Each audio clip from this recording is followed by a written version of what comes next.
Likutei Sichos, Chelik Chavtes, Volume 29, the Sicha for Parshas Nitzavim. This Sicha will explain the deeper meaning, the intent of the verse, Umol Hashem Elokecha Salvacha Salav Zarecha, that Hashem will, quote, circumcise your heart and the heart of your children in order to bring you to love Hashem, which appears in our Parsha in chapter 30, verse 6, and its unique connection to the month of Elul, to the Avodah of Chodesh Elul. It's very worthwhile to review generally the verses in chapter 29, but in short, I can give you a synopsis. It talks about the challenges, the difficulties we will face when we will not serve Hashem, when we turn away from Hashem, and the challenges that will come about us. And then comes chapter 30, beginning with verse 1, in which it explains that when you turn, you're going to experience all these things. This is going to get you to reflect. This is going to cause you to reflect on things and to become more aware of Hashem, and therefore you will turn back to Hashem. And thus comes verse 6, which is the center focus of the Sicha, where it says, Umol Hashem Elokecha Salvacha Salav Zarecha, that Hashem will, quote, circumcise your heart and the heart of your children, La'avas Hashem Elokecha, to come to bring you to love Hashem your God, B'chol levavcha, b'chol nafshecha, with all your heart and with all your soul, Leman chayecha, in order for your life, or in order to enhance your life. It's worthwhile to just familiarize ourselves with some concepts, some ideas that will be discussed in the Sicha. So number one, we know that on the Chumash there's Targum. Targum means the translation. This is the first and perhaps the most important official translation on the Torah. It was written in Aramaic by Onkelos, and even Rashi considers this to be the foundation of his translation. There are times, however, Rashi deviates from the Targum, and that needs to be typically explained and understood why. And the reason for it is, the primary reason would be because Rashi is strictly pshat. The Targum sometimes can present other elements of explanation of the Torah. As we know, there's pshat, there's remez. Remez means things that are hinted in the Torah. These are already more esoteric. For example, when you look in a Chumash, you will find Rashi. You will also find the Baal HaTurim, who brings a lot of gematria and things like that. Well, the Baal HaTurim is remez. Rashi is pshat. Now, speaking of Rashi and pshat, we know that whenever there is a question that arises, when one is flowing through the psukim, and in pshutai shel mikra, in the basic understanding of the verse, if there are questions that would arise, then Rashi typically addresses them. Rashi explains them. When Rashi doesn't do so, and there seems to be a question, so it's either one of the two. Either that according to Rashi, there is no real question, and one needs to take a deeper look and see why, according to Rashi, there wouldn't be a question of Pshuta Shel Mikra, and therefore there's no need to explain it, there's no need to address it, or that Rashi maybe explained it before. So that's the rules in Rashi. Now, another thing to be familiar with, the word orla, which we're going forward, we're going to use this word orla salev. Okay, orla can literally mean like a foreskin, literally, or when it's used in terms of orla salev, the orla of the heart, it could mean like a covering or something that conceals a thick skin, or perhaps even like Rashi refers to it as a blockage, something that blocks the heart from feeling, and so on.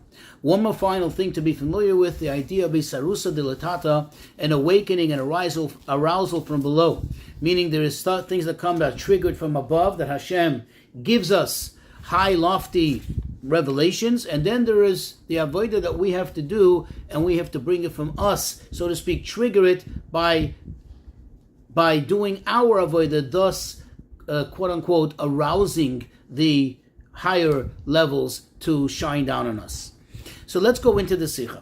On the pasuk Umol Hashem Elokecha Salvacha Salav Zarecha, the Targum Onkelos, he translates that. What does it mean? What does it mean? It means V'yadi Hashem Elokecha Yastafshus Libach, that Hashem will cut away, will circumcise, will remove the tafshus, the thickness, or some translate even the foolishness of your heart.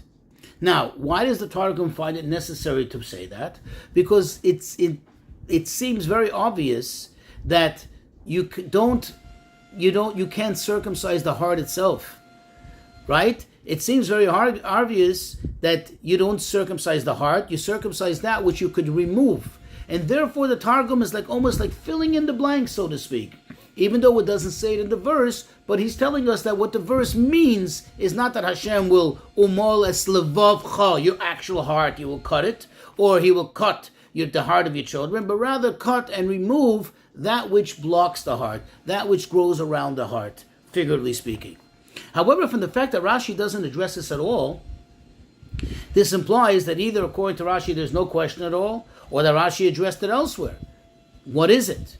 Well, the answer is, why Rashi doesn't address it, is because the reason why the Torah does not say the word, the actual word, or las levavchem, right? We said the Targum inserts it, so to speak, as if filling in the blanks, but Rashi doesn't even address it. The reason why it doesn't say it, because if you look at the very first verse of this chapter, Pasuk Aleph, it says, "V'haya ki yavoyo lecha kol bar mela." It will be when all this comes upon you, all the things that are written in the previous chapter.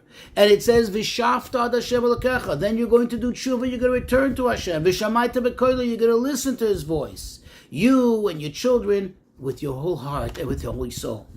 And then the Torah continues in this verse, Pasuk Vav, verse 6, that umol Hashem elokecha es levavcha. So therefore it's impossible to say, according to Pshat at least, that this is referring to the orla of the lave, the thickness, the outer thick skin that's covering the heart. Because the heart has been aroused already, because it said in verse 1 that you're already returning to Hashem. So the heart isn't that blocked, the heart isn't thickened.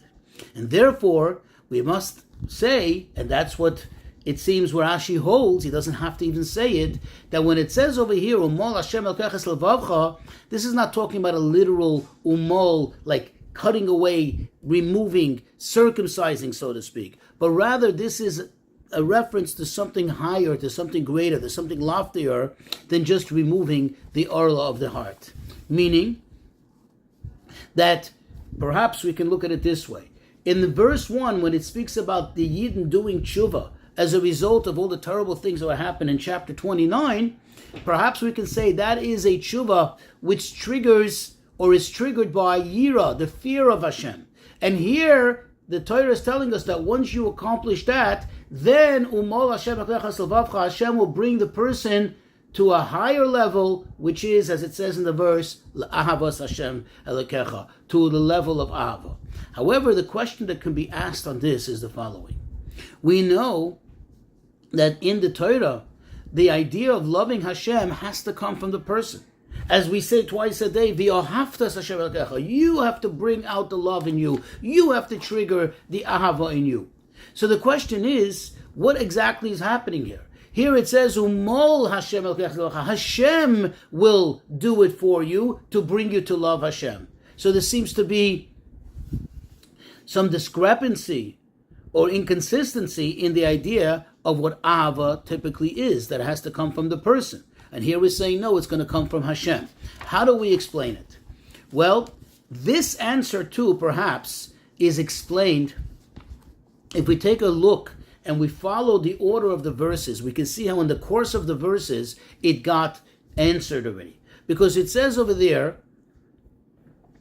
if you look at verse 1, it says, and it will come to be when all this happens, all these things will come upon you, then you're going to return Hashem elokecha, you're going to turn to Hashem, and Hashem will return to you, and then it says, umol Hashem elokecha es levavcha, then Hashem will circumcise your heart. All this comes in continuation, as we said, of verse 29, in which it describes all the very unpleasant things that will happen, the very difficult situations that will come upon us as a result of the galus, as a result of what?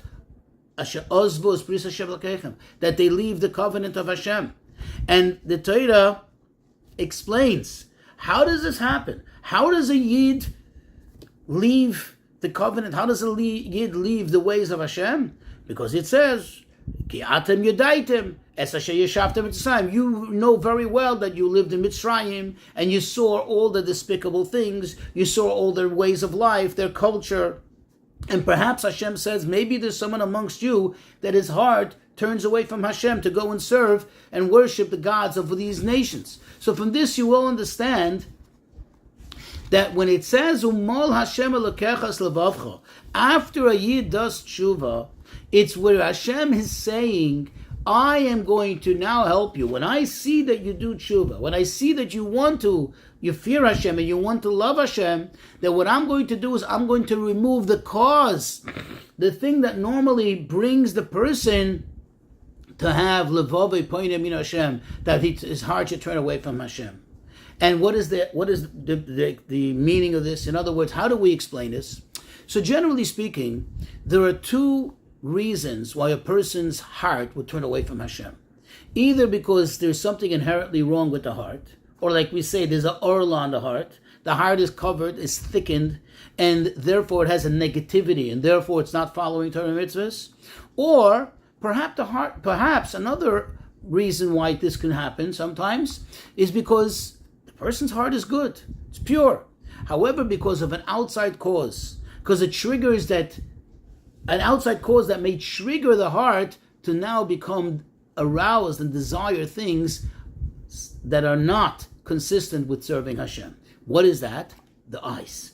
See, the Hashem made it so that when the eyes see something, especially temptations, the eyes cause the heart to be aroused for that thing that the eyes are seeing. In other words, that triggers a desire in the heart.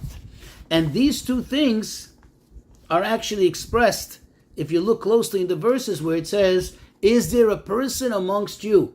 I'm paraphrasing. Is a person amongst you that his heart turns away from Hashem?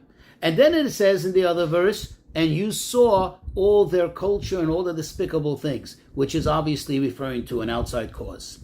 And now we can appreciate, we can understand what it means when Hashem says, Umol Hashem Elokechas Levavcha. Hashem is not going to, the Abbas Hashem Elokechas, to love Hashem. Hashem is not going to make us love Him, because then it's not coming from the person. But rather what Hashem is saying is, I'm going to do something that a person does not have the power to do on his own. This is the higher level that we're saying, right, according to Rashi. Once you do tshuva, then Hashem takes it to the next level, where He's going to remove the reason, the cause that brings a person, sometimes chas v'sholom, to turn away from Hashem. And that is, He's going to He's going to cut off. He's going to cut off, but here the cutting is a positive thing. He's going to bring the person to such a state where the eyes will not affect the heart. And therefore, this will lead the person on his own, allow the person to grow in his own love of Hashem. The love of Hashem is not going to come from Hashem, it's going to come from the person, but without the interference of what typically happens, that the eyes cause the heart to become full of desire and love for other things, for worldly things or despicable things. So, and this love of Hashem is not just going to be any love, but I can finish it like the verse concludes, Leman chayecha, that it's going to be your total life. His whole life is going to be full of Hashem, of love for Hashem. And now we can appreciate that there are two approaches. There's the approach of the Targum. Like we said in the beginning, the Targum sometimes can include also Remez, where Umol, what does it mean, Umol Hashem Elokecha Es Levavcha? So he says it means to remove the Orla Salev, well, this is the idea of tshuva. And then we have the approach of Rashi, which Rashi said, the way we explained it according to Rashi, that it must be that it means that it's taking it to a higher level. It's bringing a person to a higher level to allow him to have a greater love for Hashem. This actually is interestingly reflected in the Baal HaTurim. Well, the Baal HaTurim is obviously strictly remez. The Baal HaTurim says, on the words, Umol Hashem Elokecha Es Levavcha Es Levav Zarecha, so he takes the words Es Levavcha Ve'es Levav, and he says, this is actually a Rashi Tevis, the acronym of Elul. And he explains that this is the reason why from the beginning of Elul, many have the custom to wake up early and to go say Slichos. What is Slichos? Now we're saying Slichos. What is Slichos? The idea of tshuva. So from this, that he connects it to Slichos, that tells us that he exclusively says that the idea of Umol Hashem Elokecha Es Levavcha is the idea of tshuva. This is consistent with the approach of the Targum. However, according to Rashi, as we said, Elul is connected to the idea of Ava, as it's reflected in Ani ledoidi v'doidi li. What does ledoidi mean? To my beloved, the idea of love. Now, how do we understand this? The Alter Rebbe explains in a Maimer the difference between the avodah of Chodesh Elul and what happens during the Yom Neroim, Rosh Hashanah, and Yom Kippur, and Aseret Yemei Tshuva. That Elul is Isarusa Dilatata. Elul, it comes from the person has to do his avodah, Ani L'doidi. However, in the Yom Neroim, there is a tremendous revelation, his galus of Malchusa Yisbarach, of the Eibishter's kingship, to such a high level that it triggers a great, overwhelming Ava. So now what we see is, yes, indeed, during the Yom Neroim, there's a much greater revelation. Thus, there's a heightened Ava, which is uncomparable to the Avas Hashem that a person can achieve on his own during the month of Elul. Yet, this is according to Remez. Remember, the Alter Rebbe is talking about it in a Maimer, and this is consistent with the Balaturim, that during Elul is the Avodah of Tshuva, according to Balaturim. However, on Yom Neroim, that's when you reach the higher level of Ava. But however, according to Pshat, it could be said, and it must be said, that also in Elul, as we said, Ani l'doidi v'doidi li, that also in Elul there is the aspect of Ava. And therefore Rashi, who is Pshat exclusively, he explains the pasuk, he understands the pasuk as we explained it according to Rashi, that what is Umol Hashem Elkeches L'Bavches L'Am Zarecha, that is also talking about the idea of Ava, that Hashem is going to help us even in the month of Elul, Ani L'Doidi V'Doidi Li, going to bring us to Ava. However, according to Balaturim, or even the Targum, consistent with the Targum, Elul is mainly the idea of Tshuva, and the idea of Ava, the aspect of Ava, that comes, as the Alter Rebbe said, later in the Yomim Neroim.